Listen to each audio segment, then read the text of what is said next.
shunday go'zal joylarda biz aylanib yuribmiz. Bugun Sabrinaxonni Xudo xolasa safari qariyapti ekan. Mana Allohga ming qatla shukr. Chiroyli bo'lib, go'zal bo'lib O'zbekistonga ketyapti. Mana o'zlarini sizlarga chiroyli gaplari bor ekan. Hammaga assalomu alaykum. Avvalambor yaxshimisizlar? Bilasizlar, ba'zi so'zlar bo'ldi, ba'zi insonlardan xafa bo'ldim. Ba'zi holatlar menda bo'ldi. Antidepressantlar ichyapman. O'zim bilan o'zim bo'lib qoldim. Holatim og'iri ham, yaxshi ham bo'ldi. Endi o'zimga keldim. Meni shunaqa qorong'u tublikda yotuvdim, qorong'u. Shu qorong'ulikdan meni olib chiqdi yonimda yurgan insonlar. Avvalambor xalqim. Avvalambor xalqimizga kattakon rahmat deyman. Shu tubdan, shu qorong'u tublikdan meni olib chiqqani uchun keyin Jasmin opamga kattakon rahmat deyman. Men nima qildim? Hech narsa Yo'q, qilmadim. siz unaqa demaysiz, sizni o'rningiz katta, albatta. Mohin opam, ular yordam berdilar. Onamdek, Yulduz opa, ular ham meni onamdek, o'z farzandlaridek ko'radi. Doktorlar bilan yaxshi doktorlarni topib, professorlarni, doktorlar bilan gaplashib, yaxshi operatsiyalar bo'lib, hammasi menga yordam berdi. Munis opam, Marat aka uy beribdilar menga. Men juda ham xursandman, juda ham hayajonlanib ketyapman bu holatdan. Xalqimizga birinchi o'rinda.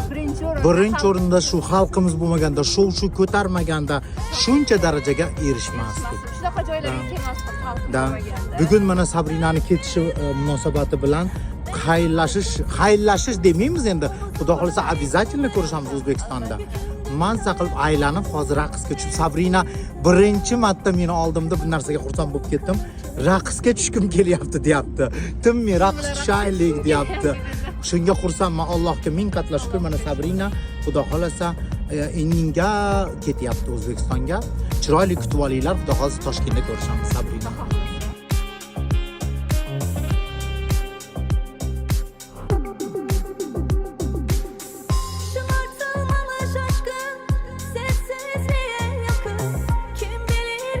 Yulduz opa, endi siz anchadan beri ishlaysiz-ku, yashaysiz-ku bu yerda. Mana shu qiz qalasi haqida очень много istoriya eshitganman. Siz aytib bering. Haqiqatan ham qiz xalasi haqida afsonalar juda ham ko'p. Eng mashhur afsona imperator qizi bo'ladi va unga bitta folbin aytadi, qizing deydi, ilon chaqib o'ladi deydi, keyin qo'rqadi, shu suv o'rtasidagi joyga olib boring deydi. Keyin bu yerga olib kelishadi qizni.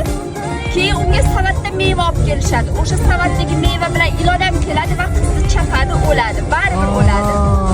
Baribir taqdirdan qochib qutulib bo'lmaydi deydi-ku, to'g'ri. Mayal hisoblanadi, keyin ma'lum bir davrda qamoqxona sifatida ham foydalanishgan. Shunaqa. Mana istoriya sizlar uchun. Одновременно отдых и история, bilib olinglar.